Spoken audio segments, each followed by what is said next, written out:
함께 묵도하심으로 하나님 앞에 함께 예배하겠습니다.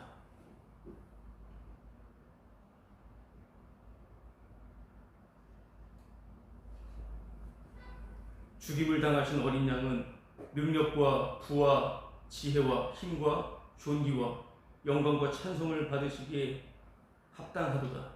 아멘. 찬송의 이유, 단순히 노래 부르는 것이 아니라 나의 업적과 나의 실력을 찬송하는 노래가 아니라 예수님의 솜씨를, 예수님의 위대한 행하심을 노래하는, 그러기에 날마다 새로운 노래로 주님께 함께 영광을 돌리며 그 무한하신, 그 놀라우신, 영광스러우신 그 은혜를 그냥 찬송이 아닌 은혜의 찬송을 부르게 하신 주님의 섭리와 주님의 신실하심으로 인하여 감사합니다. 은혜의 어떠함을 날마다 나타내 보이시고 무지한 저희들을 일깨워 주시사 십자가의 아름다우심과 그 영광스러우심을 날마다 보게 하시는 주의 영의 인도하심으로 인하여 감사합니다. 이 시간도 함께 주님을 찬송하며 죽임당한 그 어린 양, 오늘도 그 어린 양을 찬송하는 그 새로운 노래를 배우며 그 노래로 인하여 감격하며 살아가는 그러한 삶으로 부르시고 인도하시는 주님만 바라보는 그 주님의 영광에 사로잡히는 시간 될 수 있도록 주님 역사해 주옵소서. 주님만이 모든 존귀와 영광과 찬송을 홀로 받으시옵소서. 예수님의 이름으로 기도합니다. 아멘. 함께 사도신경으로 신앙 고백하겠습니다. 전능하사 천지를 만드신 하나님 아버지를 내가 믿사오며 그 외아들 우리 주 예수 그리스도를 믿사오니 이는 성령으로 잉태하사 동정녀 마리아에게 나시고 본디오 빌라도에게 고난을 받으사 십자가에 못 박혀 죽으시고 장산 제3일 만에 죽은 자 가운데서 다시 살아나시니 하늘에 오르사 전능하신 하나님 우편에 앉아 계시다가 저리로서 산 자와 죽은 자를 심판하러 오시리라. 성령을 믿사오며 거룩한 공예와 성도가 서로 교통하는 것과 죄를 사하여 주시는 것과 몸이 다히 사는 것과 영원히 사는 것을 믿사옵나이다. 자, 우리 찬송가 410장 부르겠습니다. 찬송가 410장, 찬송가 410장이요. 내 마음에 한 노래 있어.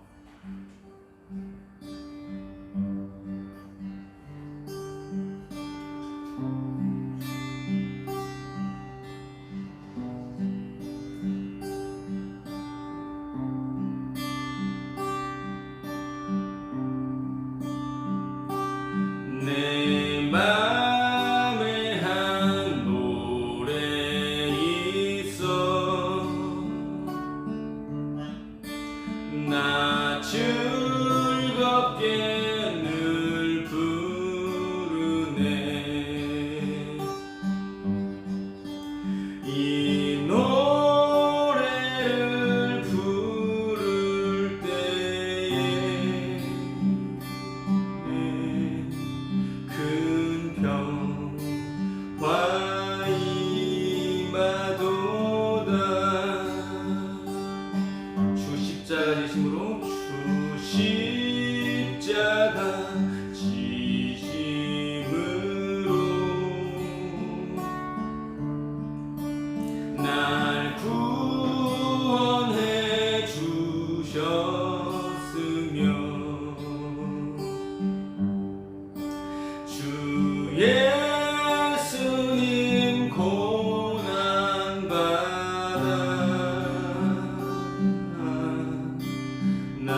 참 평화가 넘치도다.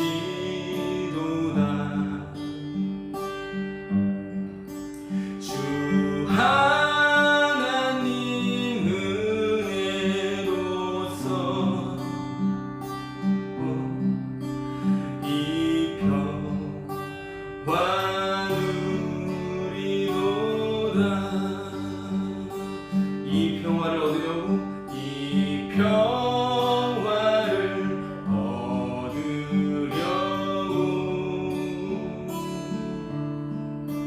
주 앞으로 나아갈 때 주 예수님 우리에게 이 평화 주시도다.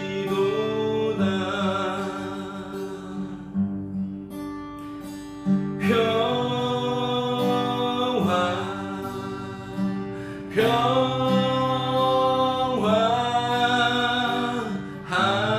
하나님 주신 선물,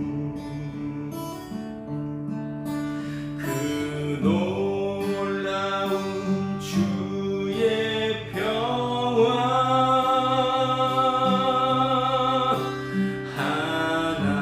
하나님 선물일세.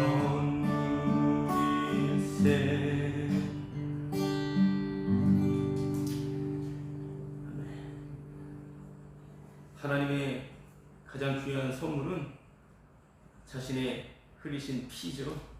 피의 그 용서하심, 그 죄사함, 그것이 하나님 우리에게 주신 가장 귀한 선물이죠. 79장 찬송가 79장 부르도록 하겠습니다. 찬송가 79장.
자, 오늘 우리 함께 나눌 하나님의 말씀은 로마서 9장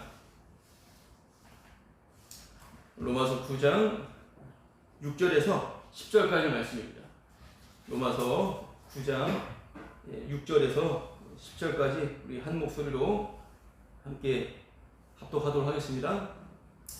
시작. 그러나 하나님의 말씀이 패해진 것 같지 않도다. 이스라엘에게서 난 그들이 다 이스라엘이 아니오 또한 아브라함의 씨가 다 그의 자녀가 아니라 오직 이삭으로부터 난 자라야 내 씨라 불리리라 하셨으니 곧 육신의 자녀가 하나님의 자녀가 아니오 오직 약속의 자녀가 씨로 여기심을 받느니라. 약속의 말씀은 이것이니 명년 때에 내가 이르리니 사라에게 아들이 있으리라 하십니다. 아멘. 9절까지입니다.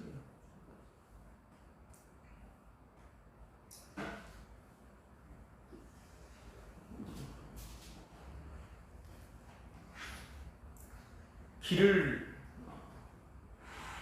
지나가는데 저기에 어떤 건물이 있었지라고 하는 저기 뭐가 있었더라 라고 하는 그런 생각이 든다라고 하는 것은 무슨 말일까요?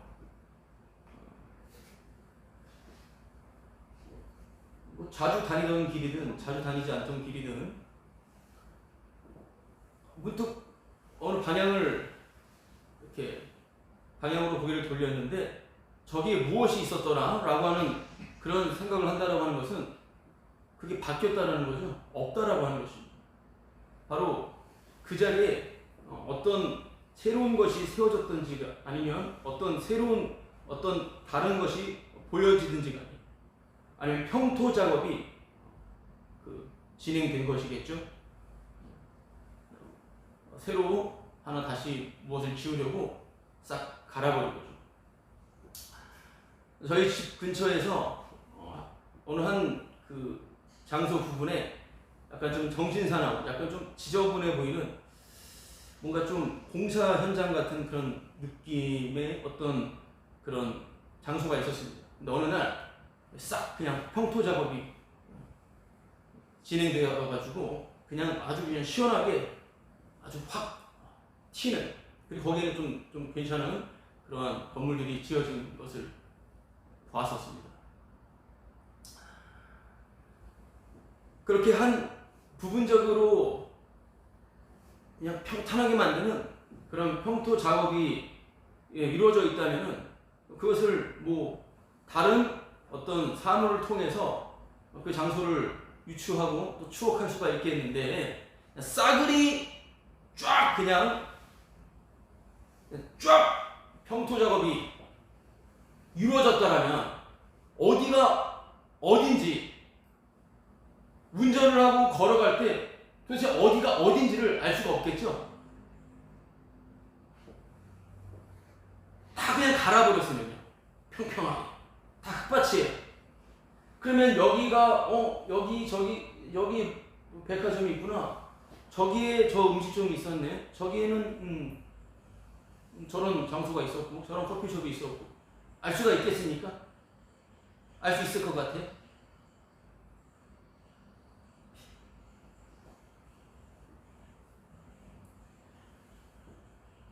알 수가 없습니다. 뭐가 어딘지 어떻게 알 수가 있겠습니까? 감으로 때려잡을 수는 있겠지만, 여러분, 그렇게 어디가 어딘지 모르는 거, 어떤 개성이라고는, 어떤 특이성이라고는 완전히 다 날아가 버린, 그냥 쫙 평평해져 버린 바로 그러한 상태가 구원의 복음이라고 하는 것이죠. 그것이 바로 구원의 복음이에요. 구원. 우리 말씀 하나 좀 찾아보겠습니다. 누가복음 3장 말씀 펴보겠습니다.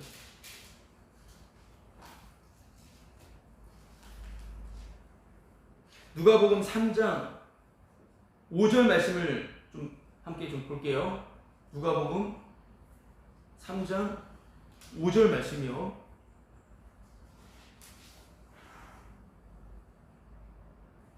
찾으셨나요? 네, 누가복음 3장 5절.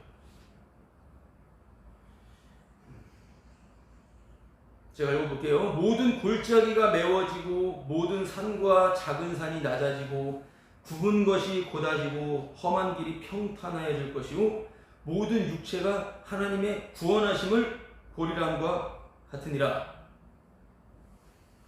자, 광야 외치는 자의 소리가 있어 이르되 너희는 주의 길을 준비하라. 그의 오실 길을 곧게 하라. 5절부터 모든 골짜기가 메워진대요. 골짜기가 모든 산과 작은 산이 낮아집니다. 일정해지는 거죠. 굽은 것이 곧아지고 험한 길이 평탄하여질 것이고 모든 육체가 하나님의 구원하심을 본다라고 이렇게 말씀이 기록되어 있죠. 당시 왕이 어느 장소를 이동하거나 저 먼 거리 여행을 하게 될 때요, 광야를 지나게 되는데, 광야를 지나게 되면 그 험악한 광야를 지나게 될 때 먼저 일꾼들을 보내서 그곳의 모든 장애물들을 치우게 합니다. 왕이 가니까요. 당연하죠. 앞선 일꾼들이 거기에 웅덩이들을 다 메웁니다. 그리고 파편의 조각들을, 그 위험한 파편들을 다 제거하고 다 치워버립니다. 왕이 아무런 근심, 걱정, 또한 위험, 사고 없이 왕이 가니까요. 그렇게 길을 정비하는 겁니다. 자, 우리의 진짜 왕, 온 열방의 영원의 왕, 온 우주의 정말 그 영광스러우신 왕이신 예수 그리스도, 그분께서 오시고 그분께서 가신다면 그러면 뭘 치워야 되겠습니까? 똑같이 치워야 되겠죠. 바로 나를 치우는 것입니다. 우리를 치우는 거예요. 그냥 싹 다 치워버리는 거죠. 싹 다 묻어버리는 거예요. 평토장으로 싹 다 묻어버리는 거예요. 왕이 가실 때 가장 복음의 방해 요소가 되는 파편과 같은 우리가 매장되는 겁니다. 장애물 같은 우리가 매장되는 거예요. 터진 웅덩이와도 같은 날마다 채우고 채우려고 하는 그 욕망 덩어리인 우리가 바로 평토장으로 묻혀버리는 것입니다. 완전히 평평해지는 것입니다. 왕이 오실 때, 왕이 오신다라고 하는 거예요. 자, 이것이 바로 하나님의 말씀의 권능이요 능력입니다. 하나님의 말씀은 모든 사람으로 하여금 다 심판 아래 가두어 버렸어요. 하나님의 말씀, 의인은 없나니 하나도 없습니다. 앞으로도 계속 없어요. 오직 우리 주 예수 그리스도 그분만이 의로우신 분이세요. 그렇게 모두가 심판 아래 갇혀 있다는 거예요. 단 한 사람도 나는 심판받지 않아도 됩니다 라고 말할 수 있는 사람은 단 한 사람도 없습니다. 모두가 심판 아래, 모두가 평토장 아래. 바로 그것이 말씀의 능력인 거예요. 오늘 말씀처럼 모든 골짜기가 메워지고 모든 산과 작은 산이 낮아지고 굽은 것이 곧아지고 험한 길이 평탄하여질 것이요. 바로 이 말씀의 능력, 말씀의 권능이 임한다라고 한다면 바로 평토 작업이 일어나게 됩니다. 바로 말씀의 평토 작업이에요. 말씀이 다 갈아버리는 거예요. 내가 준비하는 게 아니라 말씀이 다 갈아 엎어버리는 것입니다. 그 말씀의 평토 작업이란 무엇입니까? 바로 그것은 다 죄로 만들어버리는 거예요. 다 죄인으로 만들어버리는 겁니다. 다 심판 아래 가둬버리는 것입니다. 십자가는 모두 다 심판 아래, 모두 심판 아래 가두어버리는 바로 하나님의 지혜요 능력입니다. 바로 말씀은 그런 평토 작업을 진행하는데 그것이 뭐라고요? 다 죄인으로 만들어버린다는 거예요. 그러니까 모두 죄인이라고 하는 평준화를 시키는 것이 바로 복음이에요. 복음이란 뭐라고요? 모든 사람을 죄인의 평준화, 죄인이라는 평준화로 만들어버리는 것입니다. 감기 바이러스든지 코로나 바이러스든지 건강하든 건강하지 않든 그냥 뚫고 들어갔다 들어가죠. 주님께서 시키기 때문에 다 평준화로 만들어버리는 것처럼 하나님의 말씀은 그런 상대적인, 그나마 상대적인 평준화가 아니라 완전한 절대적인 평준화, 절대적으로 모든 사람을 죄인으로 만들어버리는 바로 그런 능력의 말씀이다 라고 하는 거예요. 그렇기 때문에 복음이 선포되면 잘난 사람이 단 한 사람도 없게 됩니다. 복음이 선포되는 곳에는 잘난 사람이 한 사람도 없게 된다 이 말이에요. 아까 읽었던 본문에서 그런 하나님의 말씀이 폐하여진 것 같지 않도다, 하나님의 말씀이 폐하여지지 않았다라는 하나님의 약속의 말씀이라는 것인데요. 그 말씀은 지난주에 나눴던 본문 말씀대로 이스라엘 사람들 그들에게는 양자된 영광과 언약과 율법에 세우신 것과 예배와 약속과 그리스도가 그들로부터 태어났다라고 했죠. 바로 이스라엘은 그러한 혜택과 그러한 놀라운 배경 가운데 있어요. 하나님께서 그들을 구원하십니다. 그런데 그들은 다 아닌데 그렇다고 해서 약속의 말씀이 폐해져서 이스라엘이 다 멸망 가운데 처해지는 것은 아니다라고 하는 것입니다. 하나님께서 이스라엘을 구원하시기 때문에 그래요. 그런데 오늘 말씀이 이스라엘에게서 난 그들이 다 이스라엘이 아니다라고 말씀하고 있는 거예요. 또한 아브라함의 씨가 다 그의 자녀가 아니라라고 하고 있습니다. 아니에요. 그거 아니에요. 그거 아닙니다. 뭐 자꾸 아니라고 그래. 왜 자꾸 이렇게 부정적이야? 왜 이렇게 아니라고 하는 거냐라고 할 때요. 하나님께서 늘 넌 아니야라고 합니다. 넌 아니야가 바로 병토 작업이에요. 넌 아니야 이 단어로 하면서 그냥 확 묻어버린 게 평토장인 것입니다. 하나님의 말씀이에요. 곧 육신의 자녀가 하나님의 자녀가 아니요라는 게 오늘 또 읽은 본문에 얼마나 많이 나옵니까? 이 말은 뭐예요? 너 복음하는 사람 너 아니야 이거예요. 교회라고 다 교회가 아니야. 네가 생각하는 그거 아니야. 자꾸 댓글을 거는 그 주님의 말씀 앞에 맞아요. 잘하고 있습니다. 축복합니다. 그럼 이런 사람들이 정말 하나님의 사람들이고 정말 세련되고 아주 겸손하고 좋아 보이죠. 자꾸 아니야 이래버리면은 이상해 보이죠. 뭘 자꾸 아니라고 하는 거예요. 오늘 아니라는 거예요. 오늘 말씀이 이스라엘하고 다 같은 이스라엘이 아니라는 것입니다. 나 이스라엘 맞는데, 나 선택된 민족 선민인데, 나 복음 맞는데, 하나님께 택함 받은 자인데, 아니라는 겁니다. 여러분, 모두 죄인이라는 평준화를 시키는 것이 복음이라고 말씀을 드렸죠. 그래서 복음이 선포되는 곳에는 잘난 사람이 없어야 되는 거예요. 복음이 선포되면 잘난 사람이 없어야 되는 것입니다.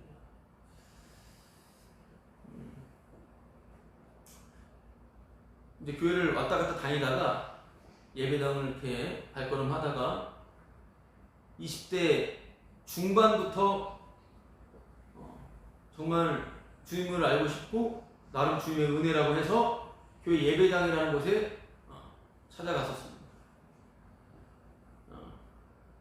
저에게 있어서는 아주 교회 예배당은 신세계였어요. 당시 저는 많은 친구들과 만나서 이야기하고 놀 때 항상 무엇이 있어야 되느냐라는 바로 술이었어요. 술이 없으면 만남이 성사되지 않습니다. 술자리가 아니면은 만날 이유가 없는 거예요. 이유가 왜 만나야 되는지 모르는 거예요. 오직 술자리여야만 만나는 그러한 문화 가운데 살다가 술이 없어도 교제가 가능하다.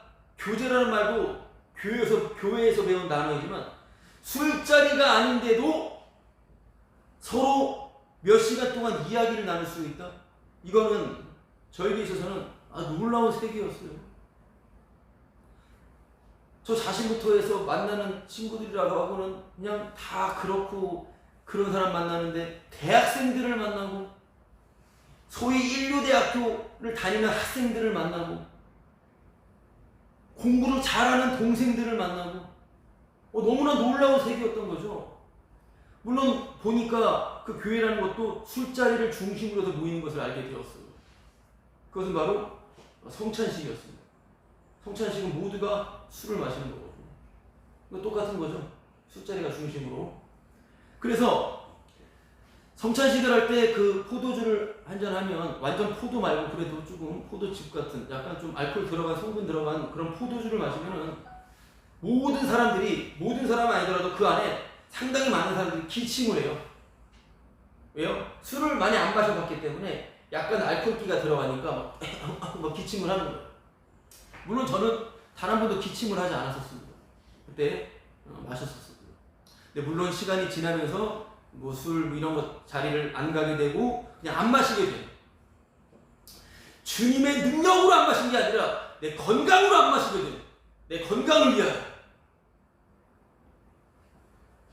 그러면서 그냥 그쪽과 멀어지면서 교회 예배당에서 지내면서 성찬식 때 포도주를 마시면은 일부러 기침하는 척하는. 나 술 안 마시는 사람입니다. 아이고 오랜만에 마시니까 어제 알딸딸하네 라고 하는 식으로. 이러한 교회 생활을 하는 데 있어서 처음 그러한 신세계를 맛봤을 때 정말 수련회 때 눈물 콧물 흘리며 정말 은혜 충만히 받았던 그러한 시간들을 보내면서 친했던 동생이 한 명 있었는데요. 어느 날 그 동생이 그 예배를 나오진 않게 된 거예요. 그래서 길 가다 만났어요. 왜 안 나와? 그러니까 이 친구는 지금도 기억나는 그 표정과 그 목소리. 형, 나 대학 떨어졌잖아. 이러고 안 나오네. 대학 떨어지면 교회 안 나오는 거구나. 그리고 같이 있었던 그런 모임인데 쪽팔릴 수가 있겠구나. 창피할 수가 있겠구나. 남들 다 갔는데 나는 떨어졌으면 창피한 거구나. 당시 믿음이라고 하면서 열정적으로 모든 학교들을 다 섬기며 살아가는 저에게 있어서는 그건 나름 충격적인 그러한 사건이었어요. 그러나 얼마 지나지 않아 교회 생활 열심히 봉사하며 살아가는 그때 알게 모르게 저 자신도 사람들에게 잘 보이기 위해서 신앙생활하는 모습을 새로운 세계, 세상과 다른 세계라고 생각했던 바로 그곳에서 내 자체가 오염덩어리라는 것을 점차 알게 된 것이죠. 기도를 하게 될 때는 며칠 동안 기도문을 고치면서 기도문 고치고 기도문 읽는 것 자체가 잘못됐다는 말하는 게 아니에요. 그걸 하면서 내가 이 기도를 함을 통하여서 나의 열정과 나의 신앙의 이런 능력들을 보여주겠어. 예배 인도를 하면서 찬양팀에 있으면서 교사를 하면서 여러 가지 활동을 하면서 남들에게 와 믿음 좋은 사람이다. 이거를 이제는 처음에는 제가 유지하려고 했던 것이 아닌 것 같았는데 좀 지나니 이제 내가 그걸 유지를 하려고 발악을 하고 있다라고 하는 것을 계속 알게 되는 것입니다.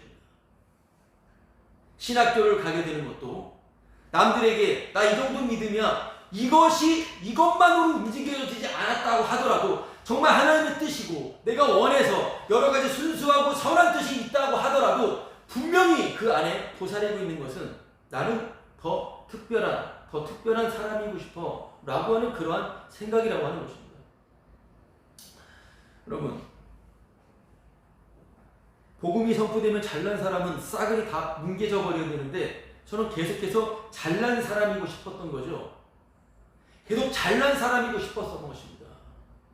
여러분, 신학교 같은 경우도요, 소위 전도사, 목사 세계, 신학교 세계 안에서도요, 우리 신학교가, 저 신대원이, 저 외국에, 영국에, 미국에 있는 저 신대원이, 저 학교가 좋은 학교야. 신학교 가려면 저기를 가야지. 어디 나왔어요, 학교요? 우쭐거리면서 이 학교요. 저기 그냥 소외되면서 낙담이 되면서 이 학교요.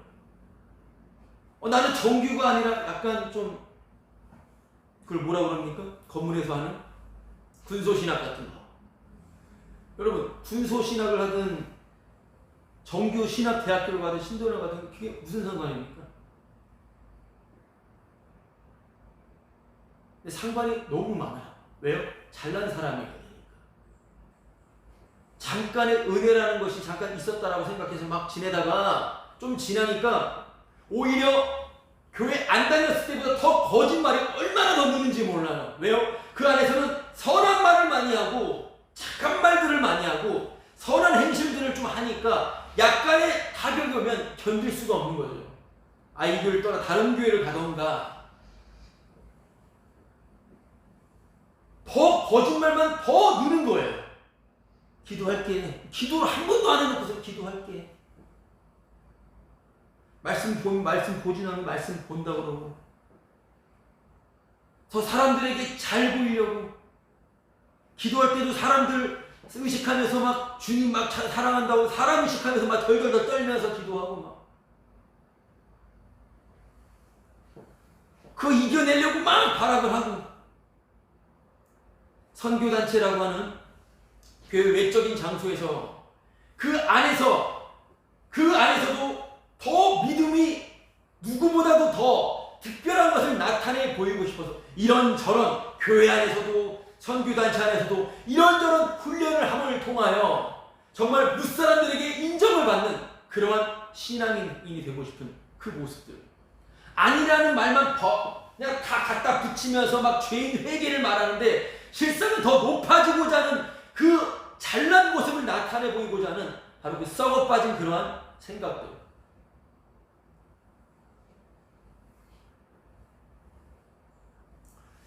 여러분, 복음이 선포되면 자랑이라고 하는 것은 자기의 근사함이나 자신의 탁월함이나 어떤 특별함이나 잘난 부분이 과감없이 다 사정없이 다 무너져야 되는데 오히려 더 독려를 해주며 서로 더 암묵중에 자신을 높이고자 하는 이런 일들이 교회 예배당 안에 더 많이 펼쳐지고 있습니다. 더 많이 펼쳐지고 있습니다.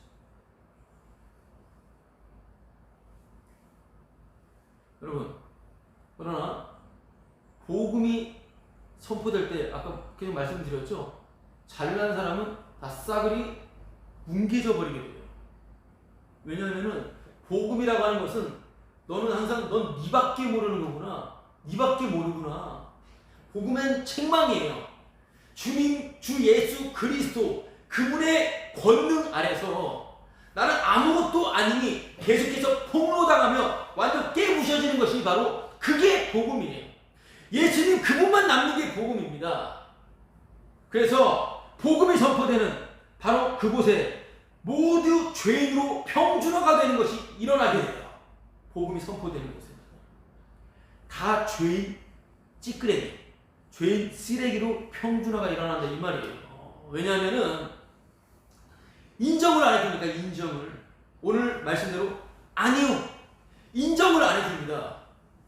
이렇게 조금 더 하나님 앞에서 나 좀 잘하지 않았어요?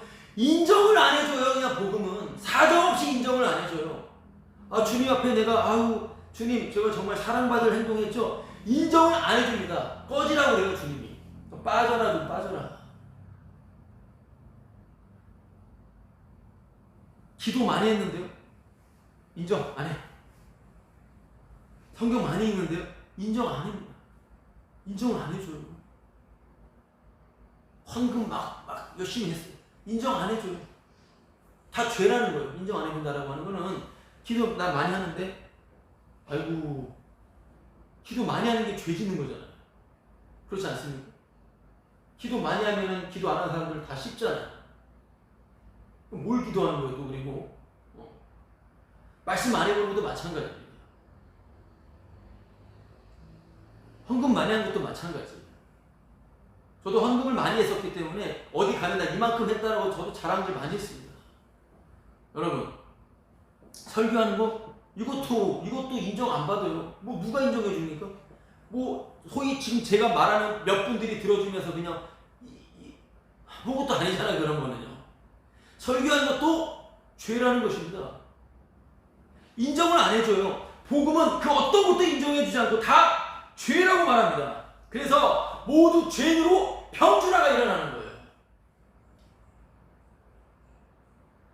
잘난 사람 싸그리 다 완전히 다 그냥 칼로 다 썰어버리는 거예요. 그냥 썰어서 쫙 그냥 평탄하게 만들어버린다 라고 하는 것입니다. 복음이. 그렇다면 이 복음의 은혜 가운데 그럼 이 복음을 듣는다면 그렇지 나 죄인이지 뭘 해도 다 죄인이지 라고 하여서 그 죄인들이 모여있기 때문에 평화, 안락함, 주님의 은혜가 넘치는 곳이겠습니까? 그런데 본 적 있어요? 없습니다. 이러한 내용들을 전한다 하더라도요. 나 죄인이야. 죄인 맞아. 나 뭘 해도 다 죄인이었어. 이렇게 말하면 인간은 죄인이고 싶지가 않아요. 그 죄가 뭔지도 모르고요. 또 자기 건드리면요. 그냥 버럭 그냥 하는 것입니다. 여러분 복음이 선포되면 모든 죄인으로 평준화가 일어나는데 그런 상태로 모이는 모임은 없어요. 왜 없느냐면 없어요. 다 똑같습니다. 어디? 왜냐하면 인간은 소유를 할 수 없기 때문에 그렇습니다. 한마디로 죄인 소유가 불가능합니다. 내가 죄인이라는 것조차도 소유할 수가 없어요. 인간은 죄인이고 싶지가 않아요. 죄인인 것을 소유할 수가 없기 때문에 주님께서는 지금 이 순간에도 우리가 얼마나 흉측하고 흉악한 죄인인지를 사정없이 드러내십니다. 그래서 주께서 죄인임을 유지시켜줍니다. 그래서 죄인 소유가 아니라 죄인 유지가 되는 거예요. 내가 죄인이 소유가 되는 게 아니라 나 이런 죄인이었어. 나 이런 죄인인 거 말하는 것 자체가 죄예요. 그 말하는 것 자체가. 주님이 오늘도 새롭게 죄인임을 유지시켜준다 이 말인 거예요. 바로 오늘도 그렇게 주님의 복음이 그렇게 일을 하는 거예요. 갑자기 잘난 놈을 등장시켰어. 갑자기 잘난 놈이 등장되면 갑자기 그 안에 시기심과 분노와 불안감이 바르르 떨리게 되죠. 또 나 자신도 잘난 놈인 양 행세하게 되는 그런 허접함 속에서 도토리 키재기 하는 것 속에서 평탄 속에서 심판 아래 속에서 평평한 속에서 주님의 영의 인도함을 받는 사람이라면 바로 내가 오늘도 새로운 정말 죄인임을 다시 한번 발견하게 됩니다. 그 죄의 싹은 사망이에요. 죽어야 됩니다. 심판이에요. 주님의 심판이 떨어져 버리게 됩니다. 심판받아 마땅한 자구나. 이것이 주님의 완전한 십자가의 사랑 안에서 발견되는 바로 그런 은혜인 거예요. 이것이 바로 십자가만 자랑케 하는 바로 성령님의 사역이다라고 하는 것입니다. 십자가만 자랑하고. 제가 말씀 하나 더 볼게요. 마태복음 18장. 마태복음 18장 21절 말씀 볼게요. 마태복음 18장 21절. 자, 마태복음 찾아보세요. 마태복음 18장 21절. 제가 읽어보겠습니다. 21절부터 좀 읽어볼게요. 그때 베드로가 나와 이르되 주여 형제가 내게 죄를 범하면 몇 번이나 용서하여 주리이까? 7번까지 하오리까? 이렇게 말해요. 베드로가 예수님께 와서 주여 어떤 형제가 저에게 죄를 범했는데 한 7번 좀 용서하면 되겠습니까? 이렇게 말하는 거예요. 베드로. 이게 무슨 말이냐면요. 잠깐 하나 더 찾아볼 텐데요. 아모스 구약이에요. 아모스 1장 3절. 아모스 1장 3절.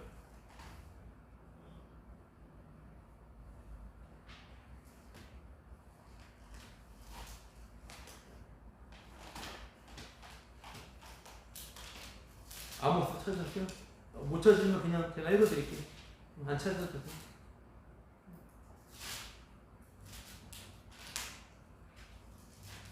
내가 붙였니?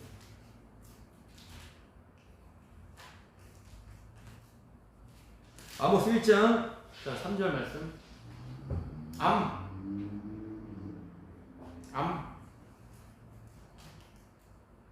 암 다음에 오바디아. 찾으셨나요? 안 찾아도 된다고 했는데 찾으시니까 계속 찾을 때까지 기다리겠습니다. 아모스 1장 3절.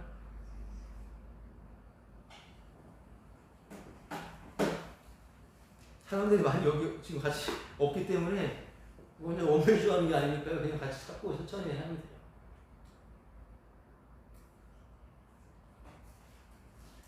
아모스 1장 3절.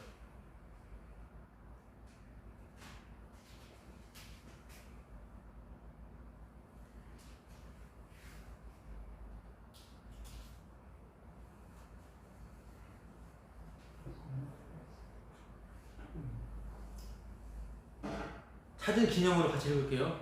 아모스 1장 3절 시작. 여호와께서 이와 같이 말씀하시되 다메섹의 서너 가지 죄로 말미암아 내가 그 벌을 돌이키지 아니하리니 이는 그들이 철 타작기로 타작하듯 길앗을 압박하였습니다. 자, 여기 그 하나님께서 다메섹의 서너 가지 죄 때문에 분노하셨어요. 근데 이게 반복이 돼요. 1장 아모스 1장이 3절이 그렇잖아요. 3절은 다메섹을 향해서 그랬죠. 6절 보세요. 여호와께서 이와 같이 가사의 서너 가지 죄로 가사도 그렇게 그 죄로 인해서 주께서 돌이키지 않을 때 심판하시겠다. 9절은 뭐예요? 어디 나라? 두로. 똑같은 말이죠. 서너 가지 죄로 말미암아. 11절은요. 에돔의 서너 가지. 11절은 에돔. 13절은 어디예요? 암몬 자들 서너 가지 죄로 말미암아. 이게 무슨 말이냐면 그냥 상식인데요. 당시 유대인 문화 가운데 상식이었는데 이 말씀으로 근거해서 유대인들은요, 랍비들은요, 하나님께서 이방 나라 지금 심판하는 거예요. 이방 나라요. 하나님께서 이방 나라에 대해서 분노하시고 심판하실 때 세 번까지 용서하셨다는 거예요. 세 번까지 참으셨다는 거예요. 서너 가지 죄로 인하여 주님께서 그 벌을 돌이키지 않으신다고 하셨는데 세 번까지 용서한다. 하나님께서도 이방 나라를 향해서 그 말이에요. 그렇기 때문에 세 번 이상은 용서하면 안 된다. 우리 하나님께서 세 번까지 용서하셨으니 세 번 이상 용서는 없다. 그렇게 그들은 말씀 중심으로, 철저한 말씀 중심으로 세 번 이상 용서하는 건 주제 넘은 짓이다. 세 번 이상 잘못했다? 애누리 없다! 라는 거예요. 이해되죠? 주님께서도 서너 가지 죄로 인하여. 그렇기 때문에 우리는 정말 건방지게 세 번 이상 어떻게 우리가 주님한테 용서할 수가 있겠느냐. 이런 식으로 놀고 있는 겁니다. 이런 문화 속에서 세 번까지 용서하는 것도 쉽지가 않아요. 인간 한 번도 하기가 힘들어요. 그런데 오늘 베드로가 뭐라고 그래요? 마태복음 아까 18장에서 마태복음 18장 피시고요. 근데 베드로는 뭐라고 그래요? 주님, 세 번 용서합니까? 이게 아니죠. 7번 합니까? 이렇게 말하는 거예요. 그러니까 베드로가 약간 오바하죠, 오바. 나는 관대하다 이거예요, 자기가 지금. 주님, 한 7번쯤 하면 되겠습니까? 이런 식으로 자신의 그런 아주 그냥 그 뛰어남을 말하고 싶은 거였어요. 근데 예수님께서 어떻게 말씀하셔요? 이런 베드로한테, 야, 세 번 하는 것도 힘들 텐데, 나도 4번 했는데 너가 7번 한다고? 나도 서너 가지 죄로 다 그냥 멸해버렸는데 너는 7번이나 하는구나. 이게 아니라 예수께서 뭐라고 말씀하십니까? 22절에 네게 이르노니 7번뿐 아니라 7번을 몇 번까지라도요? 70번, 70번까지라도 할지니라. 7번만 용서하지 말고 7번을 몇 번 하니? 70번 하라는 거예요. 7번을 70번 하라는 거예요. 몇 번 하는 겁니까?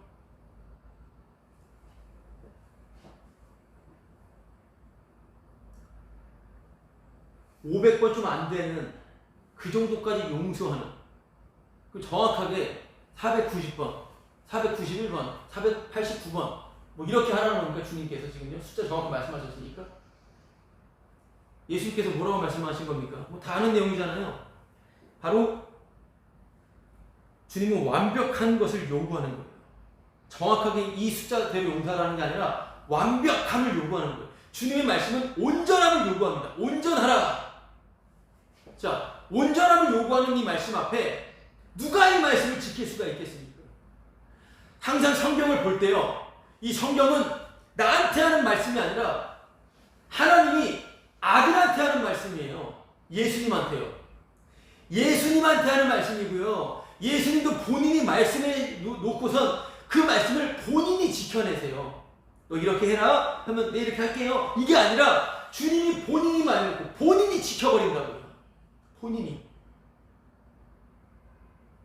예수님 본인이 이 말씀을 실천하신 거예요. 십자가. 주님이 다 이루신 거예요. 주님이 용서한 거예요. 주님이.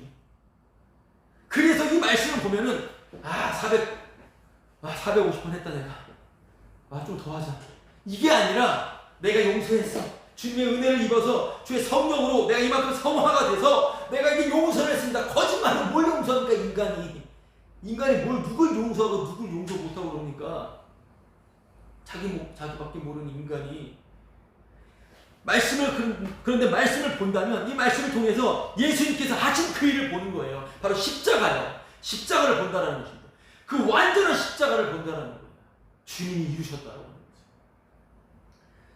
그래서 완벽한 것은 십자가의 공로밖에 없습니다. 이 세상에서 완벽한 것은 십자가의 공로밖에 없습니다. 모든 허접한 완벽주의자들도 이루지 못하는 진짜 완벽은 바로 주님의 행하심입니다. 그래서 주님이 그렇게 하셨다는 이 말씀을 주님께서 완벽하게 이루어내셨다라고 하기 때문에 이 말씀을 본다면 우리는 그 십자가만 자랑하는 것입니다. 그 십자가를 자랑하는 것은 이 말씀이 어떻게 적용되겠습니까? 누가 나에게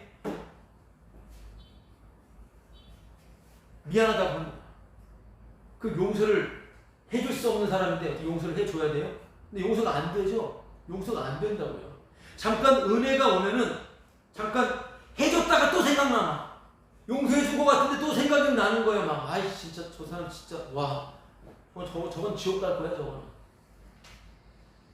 용서 안 되잖아요. 용서가. 여러 가지 심리적인 작용들을 다 막 자기 암시를 집어넣어가지고 용서할 때까지 용서해라. 기도 응답 받을 때까지 기도해라. 이런 짓거리를 하고 있는데요. 여러분, 주의 말씀에 십자가만 자랑한, 아까 전에 십자가를 자랑하는 말씀드렸는데 십자가를 자랑한다라는 것은 뭐냐면 누가 만약에 용서를 구한다. 그럼 내가 용서해줄 이유가 없습니다. 그리고 내가 누구한테 미안하다고 말할 것도 없어요. 사실. 내가 누구한테 미안하다고 말하는 것 자체가 거짓말입니다. 또 다른 길을 내가 펼치기 위해서 임시방편으로 그냥 거짓말을 해야 되는 거예요. 그냥 아무 말 안 하는 게 나아요. 미안해. 미안하다고 할 때 미안하다고 말할 때도 있죠. 그러나 중요한 것을 말씀드리는 것입니다.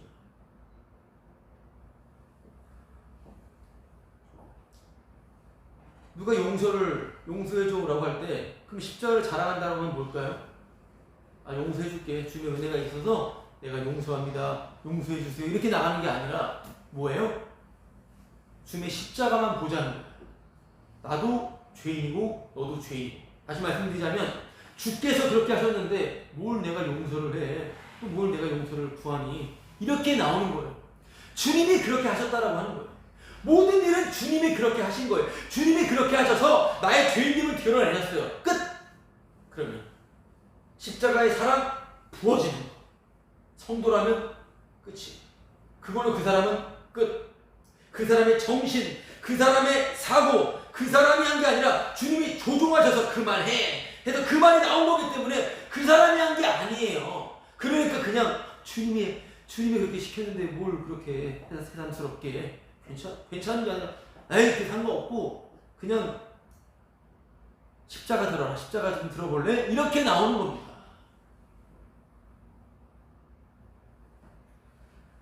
나 따위는 주역과 마땅해요. 그냥 지금 지옥에 가 마땅하다고 그냥 불타는 데서 그냥 온갖 욕을 짓거리면서 지금 당장 그렇게 실행돼도 괜찮은 사람들이에요. 그냥 우리는 그런 죄인입니다.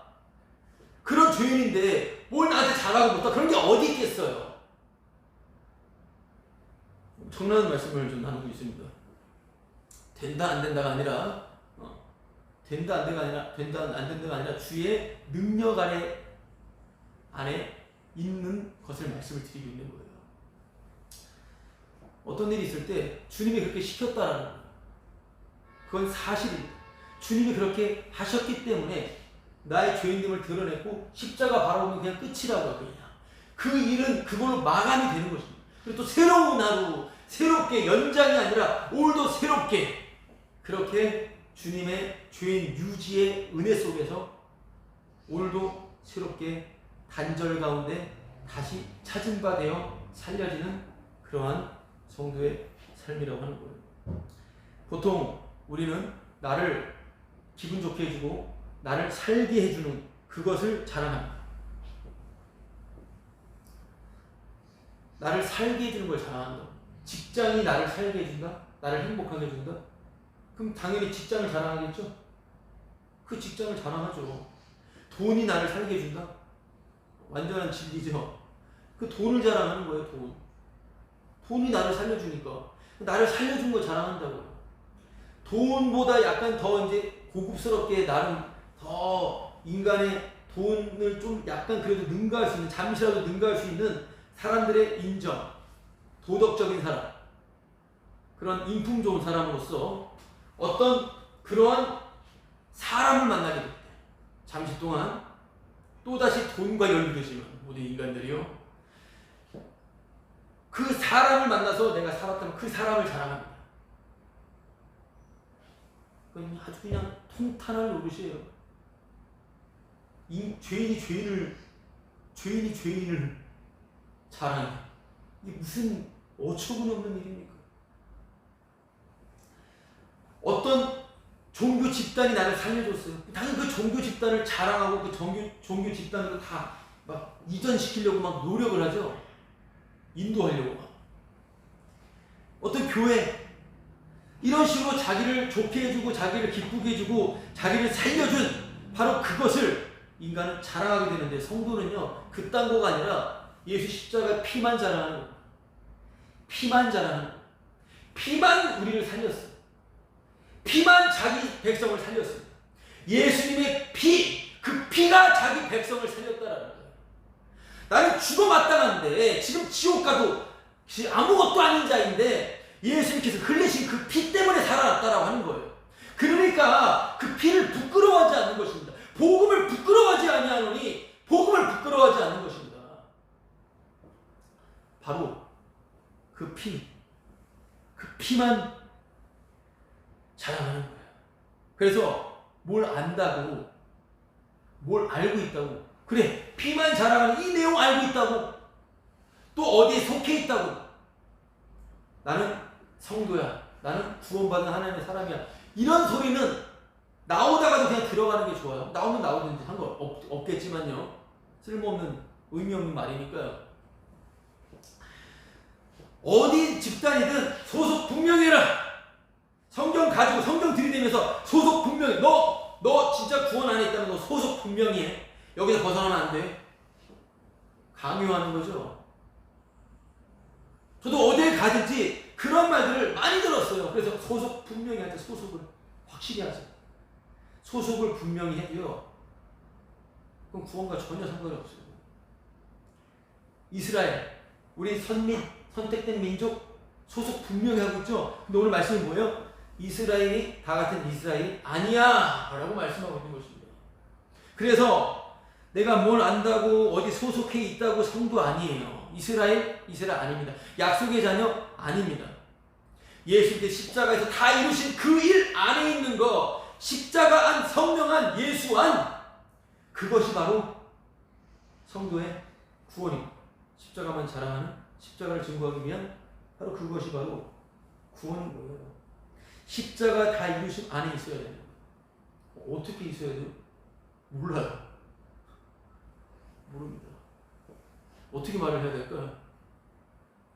여기서 나랑 같이 있어야 돼. 저기로 가야지. 이렇게 말합니까?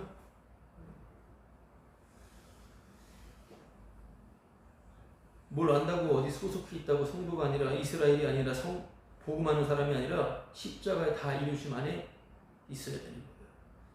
그 이루심 안에 있기에 날마다 나는 죄인임을 날마다 들통나는 것입니다. 십자가에 다 이루심 안에 있어서 날마다 죄인인 것이 들통나는 그것이 바로 교회예요. 그래서 그 십자가만 자랑하는 게 바로 교회예요. 그래서 이 성경을 읽고 성경 중심적인 교회에 대한 관심이 바로 하나님의 일하심 속에 있는 거예요. 성경적인 교회요. 우리가 인간이 만들어낸 교회가 아니라 성경적인 교회 말입니다. 그것이 주님 하나님의 일하심 속에 있는 거죠. 그렇죠? 그 성경적인 교회가 뭐예요? 정통 신학을 그대로 이어받은 개혁주의 신학, 개혁교회예요. 이 개혁교회가 바로 하나님의 일하심 속에 있는 그런 교회예요. 그런 개혁교회도 있고 또 어떤 교회도 있을까요? 초대교회로 돌아가야죠. 뭐니 해도 성경에 나오는 교회대로 돌아가야지. 카톨릭틱하지 아니하는 초대교회, 그 초대교회적으로 살아가는 그 모습, 그것이 바로 하나님의 일하심 속에 있는 거예요. 그 초대교회 안에서처럼 목사 한 사람 어디 강의하는 막 설파는 한 사람 이렇게 서가지고 하는 이런 교회 말고요. 사람 뒤통수만 보이는 그 목사 얼굴 면상만 보이고 사람들 뒤통수만 보이는 이게 교회냐? 아니다. 그래서 지금 우리는 사람 없기 때문에 뒤통수를 볼 필요 없어요. 옆으로 그냥 앉으면 돼요. 그래서 유기적인 가정 안에서 보이는 장소에 구애받지 말자 라고 하는 식으로서의 그런 교회하기, 그런 교회를 추구하는 것이 하나님의 일하심 속에 있는 거죠. 24시간 예배하는 걸 나는 꿈꿔왔습니다.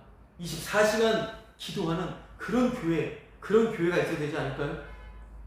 그렇게 해서 그런 재미있는 종교놀이로 모여있는 그런 종교 놀이하는 그 놀이공원, 놀이교회, 그 놀이교회 24시간 예배하고 막 열정적으로 예배하고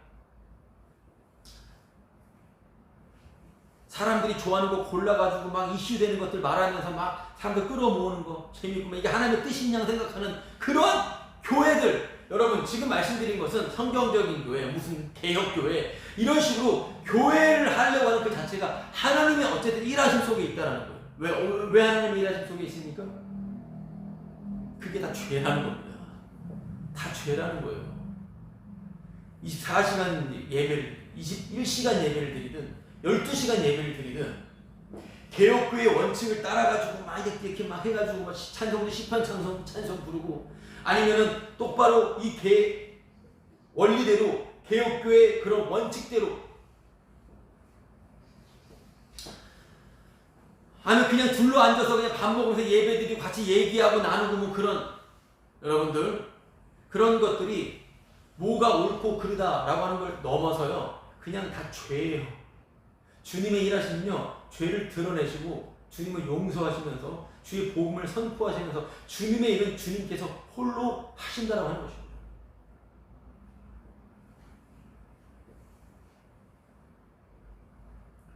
여러분 예를 들어 설교하는 저 입장에서는요 저는 어떤 내용을 그냥 말하는 걸 넘어서 제가 굳이 전 이런 죄를 지었습니다 말은 안 하지만 저의 모든 죄를 지금 담아서 얘기하는 거예요. 내가 그런 죄인이라는 거죠. 여러분 어떤 복음을 전한다고 하는 사람들의 말씀을 들으면요 정말 나 들으라고 지금 하는 소리야 저거 기분 되게 나쁘다 그렇게 들릴 수도 있겠지만 복음을 전한다라고 할 때는요 저 같은 경우 복음을 전하는 사람들이 복음을 듣게 되면 완전히 저를 파헤치면서 완전히 그냥 모독하는 것처럼 느낄 수가 있겠지만 그래야 돼요. 그렇게 망가져야 되는 것입니다. 그게 먼저고요. 그리고 그 말씀을 전하는 그 사람의 죄예요. 죄를 지은 사람만 죄가 뭔지를 알아요. 주님이 알려주시기 때문에.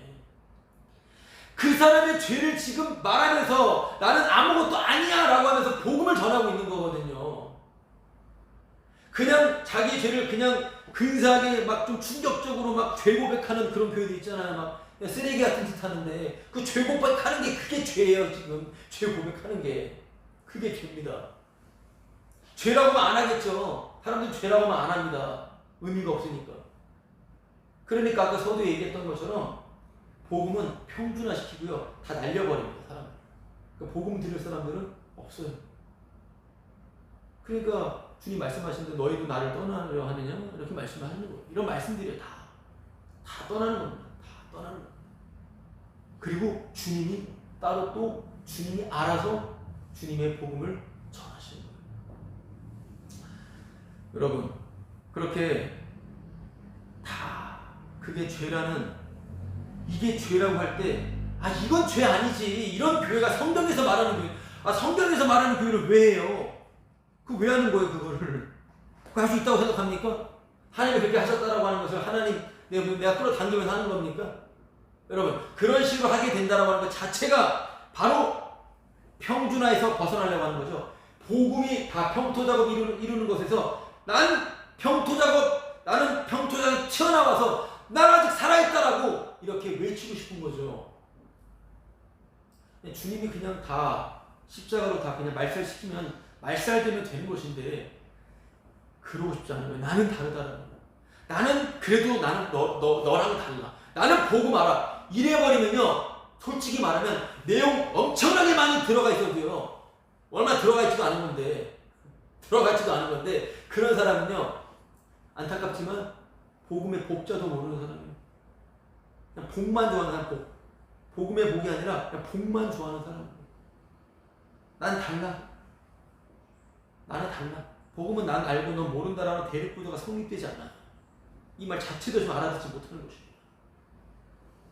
나는 지금 그래도 정통 신학 같은 걸 하고 있기 때문에 난 달라. 뭔 소리 하는 거예요? 그걸 잡고서 그는 분명히 지옥불에 떨어지게 될 것입니다. 나는 이러한 복음의 내용을 알고 있기 때문에 나는 너랑 달라. 넌 복음 몰라. 이렇게 말한 즉시 그게 얼마나 부끄럽고 수치스러운지 안다면 은혜. 여러분 그렇게 십자가만 자랑하는 것은요 완전히 너덜너덜해지는 것입니다. 다 탈탈탈 털리고 완전히 그냥 후달리는 거예요. 그냥 다 완전한 부도, 완전한 망함, 완전한 죽음인 것입니다. 바로 그 십자가만 자랑하는 게 교회예요. 십자가만 기뻐하는 게 주님께서 만드신 주님의 약속에 의해 만들어진 교회라고 하는 것입니다. 로마서 9장 8절. 자, 로마서 9장 8절 펴보십시오.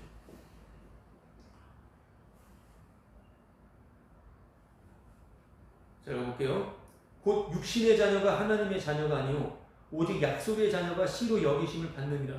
자, 여기서 육신의 자녀가 나오고 약속의 자녀가 나오죠.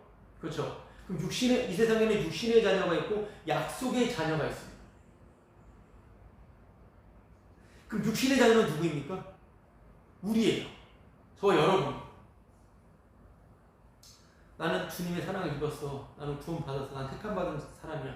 육신의 자녀. 육신의 자녀의 사고방식을 말씀드린 겁니다.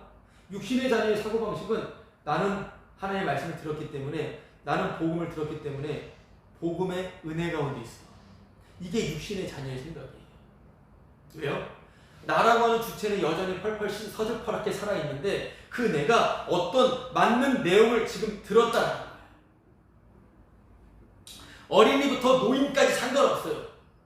고집만 세지기 때문에 내가 어떤 좋은 내용을 받았다면 그냥 내가 복음하는 사람인 줄 알아요. 구원받은 사람인 줄 알아요. 십자가를 아는 사람인 줄 알아요. 여러분 그렇게 말하는 어린이부터 젊은이부터 노인까지 보면요 참으로 그냥 그래요. 그렇습니다. 저 자신도 그렇게 나올 때마다 참 그렇습니다. 여러분, 육신의 자녀가 바로 그거예요. 내가 약속의 자녀라고 생각하는 거예요. 그게 육신의 자녀예요. 지금 말씀이 뭡니까? 이스라엘이 다 같은 이스라엘이 아니라고 그러죠? 그 자기들은 이스라엘이라는 거예요. 하나님의 선택된 민족이라는 거예요. 나는 하나님의 복음을 들은 사람이라는 거예요. 이거 자체가 육신의 자녀 티를 내고 있는 거예요. 그게 바로 내 옳고 그름으로 나는 이 편에 있다라고 그렇게 생각하고 있는 것입니다. 옳고 그름으로 나누고요. 이원론으로 나누는 거예요. 저기는 악한 거고 이건 선한 거야. 이렇게 생각하는 것 자체가 허접한 거고요. 이것 자체가 바로 육신의 자녀, 육의 티를 아주 그냥 내놓고 있다라고 하는 것입니다. 이해되십니까? 자기 선 기준으로 그런 이원론적 사고방식으로 살아가는, 이것은 악하기 때문에 안 한다라고 생각하고 이건 선하기 때문에 한다라고 생각하고, 그리고 나는 선하고 쟤는 악해, 이렇게 생각하는 것 자체가 그냥 싸그리 육신의 자녀인 것입니다. 그럼 바로 약속의 자녀는 뭘까요? 약속의 자녀는 바로 예수 그리스도의 생계 속에서 살아가는 자예요. 예수 그리스도의 용서 속에서 살아가는 자가 바로 약속의 자녀입니다. 그럼 약속의 자녀 특징은 뭐예요? 내가 육신의 자녀임을 날마다 알게 되는 거예요. 아, 내가 육신의 자녀이구나. 내가 알고 있는 것이 그것이 나를 지옥으로 보내는 것이었구나. 아는 게 아니었구나. 인간의 말장난에 놀아나지 않고 십자가만 바라보는 것입니다. 바로 약속의 자녀는 그렇게 피의 세계 속에서, 용서의 세계 속에서, 언약의 세계 속에서 자신이 완전하게 박살나는 그런 가운데 있는 거예요. 바로 그것이 약속의 자녀인 것입니다. 다 죄가 되는 것이죠. 그리고 그 약속의 자녀는 육으로부터 나올 수가 없어요. 자연적으로 나올 수가 없습니다. 왜? 육은 육이요, 영은 영이기 때문에 그렇습니다. 육신의 자녀는 항상 나로부터 생각합니다. 그래서 나는 이제는 알았다. 이렇게 하다가 이제는 알았기 때문에 넌 아직 모르지. 이게 바로 육신의 자녀의 모습입니다. 그렇기 때문에 육신의 자녀는 절대로 약속의 자녀를 알지 못하고 약속의 자녀가 되볼 적도 없는 것입니다.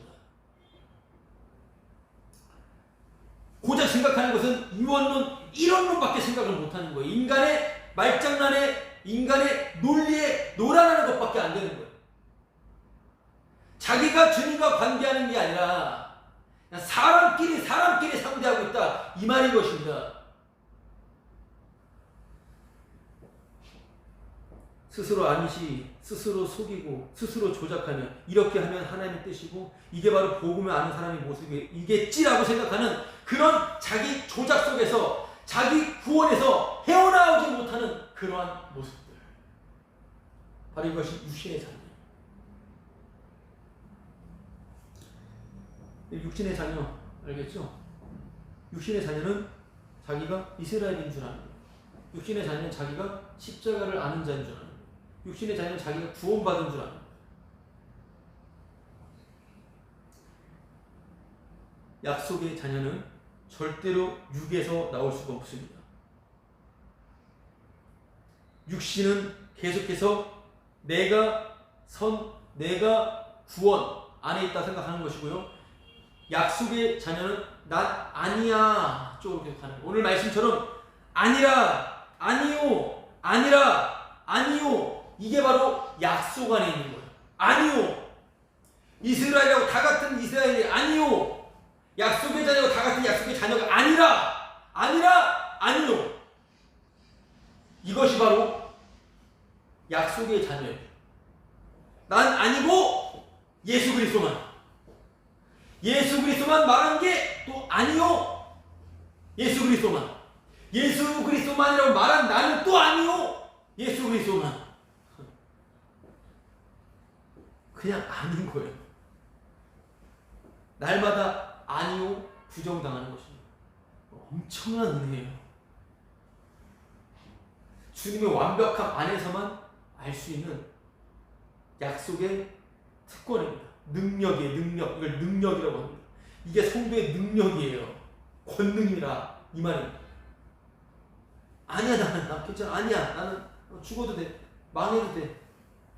망했어. 날마다 망해. 이게 능력이에요. 요한복음 1장 13절 말씀 보겠습니다. 요한복음 1장 13절. 자, 요한복음 1장 13절 말씀. 오늘 좀 말씀을 좀 몇 번 좀 찾는데요. 어쨌든 좀 찾을 때가 있고, 어쩔 때는 그냥 안 찾을 때도 있고, 다 똑같지가 않아요. 아무런 의미가 없기 때문에 말씀을 안 찾고 그냥 그 본문만 가지고 말하다 끝날 수도 있는 거고, 이것저것 찾다 끝날 수도 있는 거예요. 아무런 의미가 없습니다. 그런 거는. 아무런 의미가 없습니다. 요한복음 1장 13절. 자, 제가 읽어볼게요. 이는 혈통으로나 육정으로나 사람의 뜻으로 나지 아니하고 오직 하나님께로부터 난 자들이니라. 이렇게 나오죠. 어떤 자가요? 12절. 영접하는 자, 곧 그 이름을 믿는 자들에게는 하나님의 자녀가 되는 권세를 주셨습니다. 예수 그리스도의 그 이름을 영접, 믿는 자. 예수 그리스도의 이름을 믿는 자. 이 믿음은 혈통, 목사들,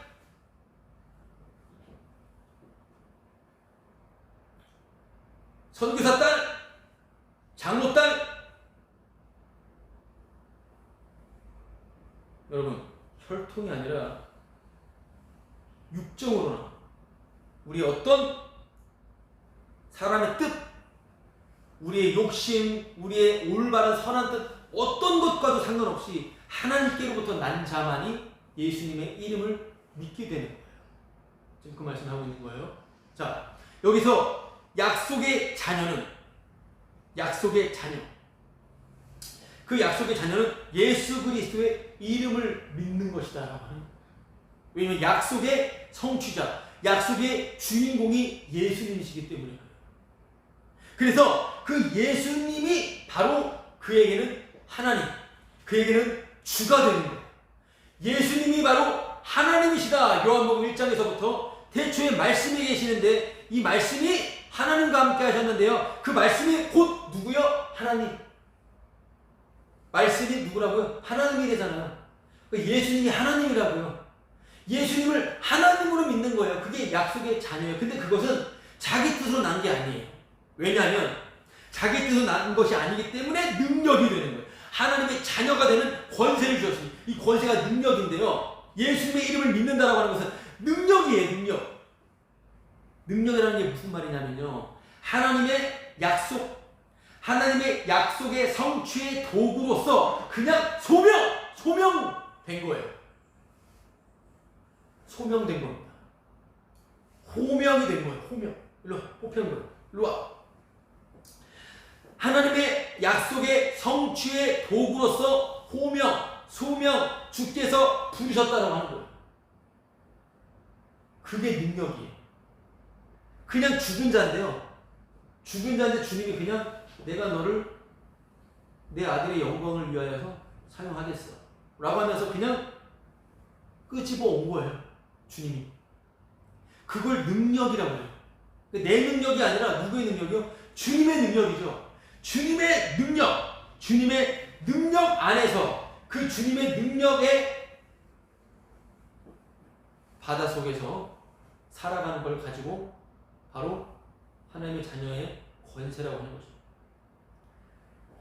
그냥 살아가는 그 모든 삶이 주 예수 그리스도의 십자가를 증거하기 위한 그분의 이름만을 증거하는 바로 그 능력 속에서 살아가는 게 약속의 자녀예요.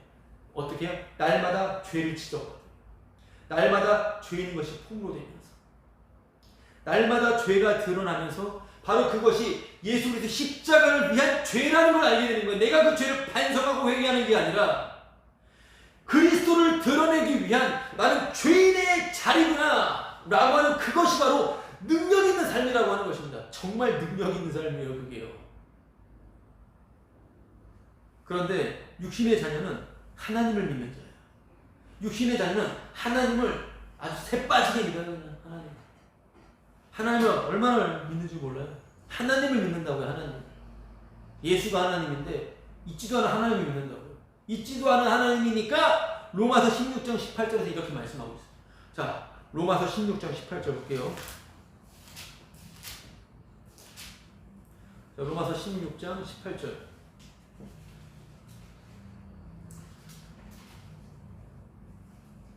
자, 로마서 16장 18절 말씀을 제가 읽어보겠습니다. 이 같은 자들은 우리 주 그리스도를 섬기지 아니하고 다만 자기들의 배만 섬기나니 교활한 말과 아첨하는 말로 순진한 자들의 마음을 미혹하느니라. 제가 읽을 테니까 들어보세요. 다시.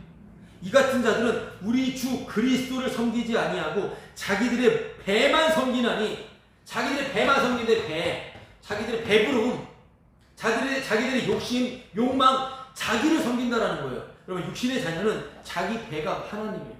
자기가 하나님이라. 육신의 자녀는 하나님을 섬기는데 그 하나님은 바로 우상숭배였습니다. 바로 자기를 섬기는 거예요. 탐심은 곧 우상숭배인데요. 하나님의 말씀을 어긋나는 삶을 사는 것처럼 보이지 않고 말씀 중심, 성전 중심으로 살아가는데 신약에서요. 그것을 하나님께서는 하나님이 아니라고 하고요. 우상숭배라고 지적을 하십니다. 여러분, 육신의 자녀는 하나님을 믿는다고 해요. 열심히 믿습니다. 그러나 결국 부자처럼 자기 배만 섬기는 거죠. 왜요? 하나님의 약속은 들리지도 않겠지만 하나님의 약속은 자신의 삶에 있어서 전혀 도움이 되지 않습니다. 자신의 성공적인 삶에 전혀 도움이 안 돼요. 자신의 건강을 위해서 전혀 도움이 안 되는 게 바로 하나님의 약속입니다. 하나님의 약속. 그렇지 않아요? 하나님의 약속은 예수님을 높이는 정말 천국 구원이라는 것. 사실은 별 도움이 되지 않아요. 그냥 취미일 뿐입니다. 교회를 사역한다고 할 때, 설교를 한다고 할 때 뭔가 조금 인정이 되고 뭔가 좀 모여지는, 돈이 좀 벌려진다 하면 열심히 하고, 여러분 이걸 가지고 이단이라고 합니다. 사람 보면서 하는 걸 가지고 이단이라고 하는 거고요. 또 소위 복음을 들어서 안다고 해서 되니까 아무것도 안 해줍니다. 나는 자유해. 아무것도 안 해. 여러분, 그 자체가 바로 이단이에요. 그게 바로 끝이 자기로 끝나는, 자기 행함으로 끝나는 이단이라는 것입니다.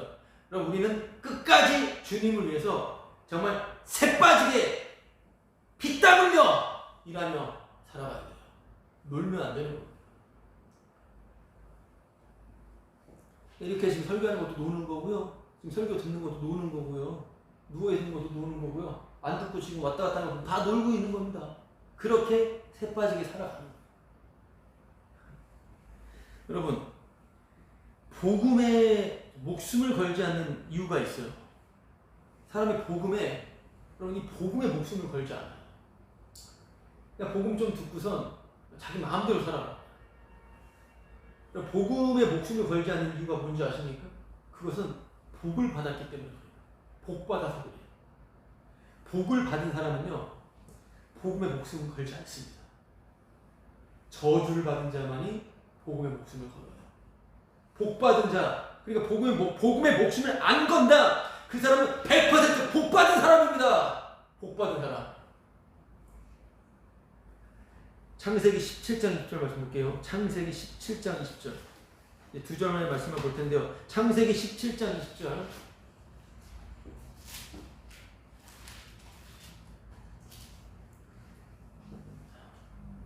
창세기 17장 20절 말씀.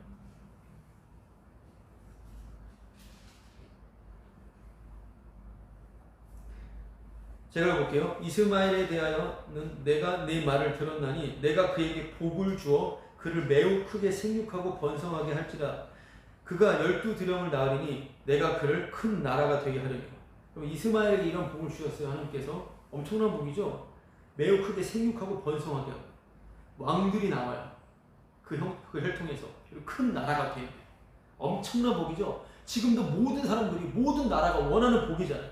근데 저주가 아니라 복이잖아요. 복. 그러니까 저주가 아닌 복을 줬으니까 이스마엘도 아브라함의 자식이 아닌가, 아브라함의 씨가 아닌가 생각하겠지만 오늘 로마서 9장 말씀 기억해 보세요. 이삭에게 난 자라야만 아브라함의 씨라고 말씀하죠. 이삭에게 난 자만 약속의 자녀라는 거예요. 이스마엘은 아니라는 거예요. 근데 이 말씀을 볼 때는 이스마엘은 저주가 아니라 복을 받은 것 같아요. 그러나 분명히, 자, 19절 보면 이삭이라 하라. 내가 그와 내 언약을 세우리니 그의 후손에게 영원한 언약이 되리라. 분명히 하나님께서는 이삭과 언약을 세우셨다라고 하는 거예요. 이스마엘에게 이런 복이 주어졌지만 언약은 이삭하고만 세웠다라고 하는 거예요. 그래서 이스마엘은 정말 엄청난 부귀영화를 누리고 그 가문이 정말 축복받은 가문이고 정말 큰 권세와 나라를 이룬다 하더라도 그는 언약과는 전혀 관계가 없는, 생명은 없는 자라는 것입니다. 그래서 복은 사실 복이 아니에요. 주님이 구약에서 말한 복은 다 저주로 바뀌어버립니다. 십자가 사건. 주님의 일하십니다. 여러분, 이스마엘은 아무리 큰 나라를 이룬다 하더라도, 성공을 이룬다 하더라도 언약 밖에 생명에 참여를 못해요. 예수님께서도 사람이 온 천하를 얻고도 제 목숨을 잃으면 무엇이 유익하리요? 예수님께서 말씀을 하시죠? 천하를 얻어도 여러분, 복음은 천하보다 귀한 것입니다. 하나님께서는 언약 밖에 있는 세상을 번성하고 부유하게 만드셔요. 지금도 그러십니다. 잘 나가게 만들어요. 그러나 생명에 참여시키지 않습니다. 언약한 백성만 생명이 뭔 줄 알아요. 그리스도의 생명. 그게 진짜 복인 거예요. 복을 저주로 바꾸고 저주가 복이 되는 것. 바로 그것이 십자가의 역설입니다. 그리고 마지막으로 창세기 21장 12절 말씀을 마지막 보도록 하겠습니다. 창세기 21장 12절. 오늘 로마서 9장 7절 말씀, 같은 말씀, 이 말씀을 인용했는데요. 창세기 21장 12절 말씀을 제가 읽어볼게요. 하나님이 아브라함에게 이르시되 내 아이나 내 여종으로 말미암아 근심하지 말고 사라가 내게 이런 말을 다 들으라. 이삭에게서 나는 자라야 내 씨라 부를 것입니다. 아까 기억나시죠? 로마서 9장 말씀, 이 말씀이에요. 자, 그럼 약속의 자녀는 절대로 육과 육의 혈통으로 나오지 않는 거예요. 오직 하나님의 약속으로만 주어집니다. 약속의 자녀는 약속으로만 주어지니까 약속의 자녀인 거예요. 육과 육의 방법으로는 이스마엘이 탄생했던 거죠. 자, 하나님의 약속으로만 주어진다고 하는 의미는 어떤 것이냐면요, 혈통에서 끊어진다는 거예요. 여러분, 혈통에서 끊어지는 거예요. 나의 육에서 끊어져 버리는 거예요. 21장 말씀을 읽었는데요, 22장 말씀을 보면요, 이삭이 하나님의 명령에 따라서 아브라함이 이삭을 번제로 바쳐버려요. 번제로 바친다라고 하는 것은 완전히 죽인다라는 것입니다. 여러분, 죽이는 거예요. 하나님의 말씀은 실행되는 겁니다. 죽이는 거예요. 그래서 아브라함은 이삭을 번제로 바치려고 했는데 그때 주님께서는 숲에 걸린 순양을 보여주심으로 대신 죽는 양 때문에, 곧 대신 죽으시는 주님 때문에 살아나는 것을, 다시 되찾음을 입는다라는 것을 보여줍니다. 아브라함의 아들 이삭은 하나님의 명령대로 죽인 거였어요. 잃어버린 겁니다. 그런데 주님의 약속에 의해서 다시 되찾은 바 된 것. 그렇기 때문에 이는 혈통의 내 자식이 아니라 바로 약속의 자식이라는 거예요. 그런 의미에서 약속의 자식이 되는 거예요. 약속으로만 주어졌기 때문에. 바로 다시 이삭은 찾아옴을 당하여서 이삭은 아브라함의 혈통과는 상관이 없이 바로 약속과 관련되어서 다시 주어진다는 그 의미인 거예요. 이해되십니까? 약속으로만 살려진다는 거예요. 하나님의 약속. 그래서 혈통과 상관없이 약속으로만 주어, 육과는 상관없이 영으로만 주어지는 거예요. 그래서 하나님의 언약이, 하나님의 약속이, 말씀이, 성령이 찾아왔다라는 같은 말입니다. 십자가가 예수님이 찾아왔다라는 거예요.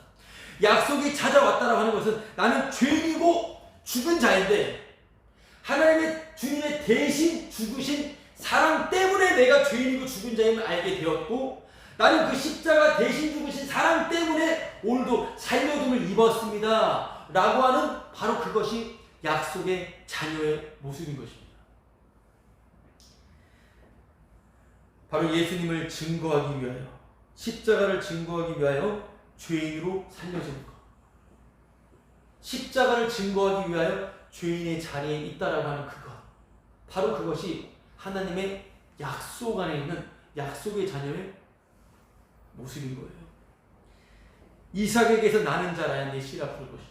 이삭 때문에 아브라함은 그 모양 그 꼴이었는데도 살려둠을 입은 거였어요. 바로 자식이 부모를 살리는 거였습니다. 바로 주 예수 그리스도, 주 그리스도, 언약의 성취자이신 예수님 때문에 오늘도 우리는 이 죄인인데, 이 쓰레기인데, 이 못돼 처먹은 자인데 오늘도 살려둠을 입는 것이다 라고 하는 거예요. 그래서 우리에겐 주도권이 없어요. 항상 약속만이 주도권을 가지고 행사합니다. 그렇기 때문에 누구의 모습, 사람의 행함, 어떤 실천을 저울질하고 판단하는 것은 약속 밖에 있는 사람들의 생각이에요. 약속 밖에 있는 사람들은 항상 행함과 실천을 저울질하며 판단하며 살아갑니다. 주님이 다 그렇게 하신 건데 그걸 못 보니까. 여러분, 그래서 약속의 자녀는 날마다 나는 아니구나, 나는 아니구나를 가만히 누워서 아무것도 안 하면서 아니구나가 아니라 아무것도 안 하는 나도 아니구나, 그래서 열심히 살아가는 겁니다. 오늘도 해야 될 일 열심히 하는 거예요. 집안일 열심히 하는 거고요. 뭐든지 다 열심히 하는 거예요. 열심히 하면서, 열심히 나름대로 말씀 준비하면서 아닙니다, 이거라고요. 열심히 하면서 이거는 나는 죄인입니다. 주님이 죄인으로 만들어봤으면 감사한 일이에요. 바로 그것이 피를 증거하며 사는 거예요. 끝까지 사는 겁니다. 주님이 숨통 끊을 때까지 끝까지 살아남는 것입니다. 열심히 사는 거예요. 그게 죽는 거고요. 열심히 사는 그게 바로 죄예요. 그게 죄입니다. 그것을 가지고 충성된 일꾼이라고 하는 것입니다. 주님의 충성된 일꾼은 열심히 사는 거예요. 열심히 지금 하고 있는 것을 하시길 바랍니다. 열심히 놀고, 열심히 TV 보고, 열심히 운동하고, 열심히 골프 치고. 열심히 골프 치는 게 충성된 자예요.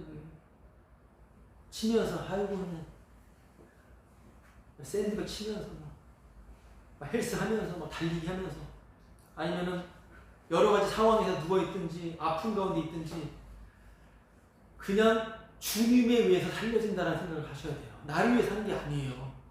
주님을 위해 그렇게 살려주고 있다는 것을 아는 거예요. 그러니까 우리는 그냥 숨 쉬는 것 자체가 충성된 자인 거예요. 그렇게. 이게 약속의 자녀인 것입니다. 찬송 부르고 마칠게요. 311장. 찬송가 311장.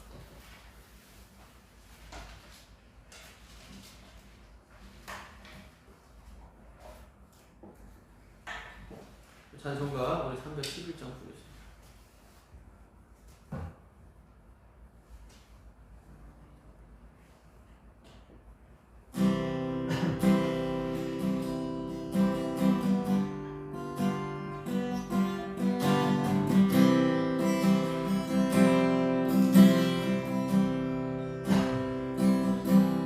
내 너를 위하여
아니라 주님의 내 너를 위하여라고 하는 천하보다 무거운 주님의 이 십자가의 은혜를 기억하라고 하는 의미로서의 찬송이에요.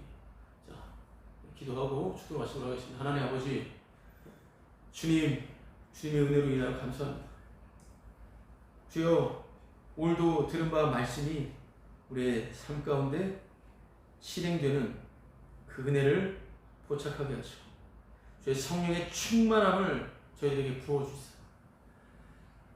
주님의 약속의 성취인 십자가를 바라보며 그 십자가로 기뻐하며 십자가로 사로잡히며 십자가를 사랑하며 십자가를 찬송하며 그 십자가만 자랑하는 이 비정상적인 세상에서 십자가만 자랑하는 정상적인 삶으로 주님께서 영으로 인도하여 주옵소서. 이제는 우리 주 예수 그리스도의 은혜와 하나님의 사랑과 성령님의 교통케 하심이 이 자리에 있는 약속의 자녀로 난 아니요 십자가만 자랑하는 성도들의 머리 위에 이제로부터 영원히 함께 있을지어다.